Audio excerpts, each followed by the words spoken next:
એક દિવસના વિરામ બાદ વડોદરાના ડભોઈમાં જામ્યો વરસાદી માહોલ। પવનના સુસવાટા સાથે ડભોઈના શાક માર્કેટ વિસ્તાર, ટાવર બજાર, લાલ ચોક, ચોકસી બજાર, જારોલા વાગા સહિતના વિસ્તારોમાં ધોધમાર વરસાદ વરસ્યો। ધોધમાર વરસાદથી રોડ રસ્તા પરથી વરસાદી પાણી વહેતું થયું।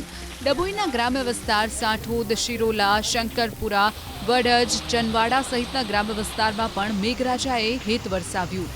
છોટાઉદેપુર જિલ્લાના ક્વાંટમાં પણ વરસ્યો ધોધમાર વરસાદ। ક્વાંટ શહેર અને નવલાજા અને રેંધા સહિતના ગ્રામ્ય વિસ્તારમાં ધોધમાર વરસાદ વરસ્યો। ધોધમાર વરસાદથી ખેડૂતો પણ ખુશખુશાલ જોવા મળ્યા। હવે આ નયનરમ્ય આકાશી દ્રશ્યો જુઓ। ઉપરવાસમાં ભારે વરસાદથી ખેડામાંથી પસાર થતી સાબરમતી નદીમાં પાણીની ભરપૂર આવક થઈ। 1 લાખ ક્યુસેકથી વધુ પાણી છોડાતા સાબરમતી નદીનું રૌદ્ર સ્વરૂપ જોવા મળી રહ્યું છે। સાબરમતી નદીના પાણીથી અંદાજિત 1000થી વધુ હેક્ટર જમીન પર સાબરમતી નદીના પાણી ફરી વળ્યા છે। સ્થાનિક પ્રશાસને પણ નદીકાંઠાના ગામડાઓને એલર્ટ રહેવા સૂચના આપી છે। પંચમહાલના હાલોલમાં 2 કલાકમાં ખાબક્યો ધોધમાર 1 ઇંચ વરસાદ। 1 ઇંચ વરસાદથી હાલોલ શહેરના રસ્તાઓ પાણી થયા।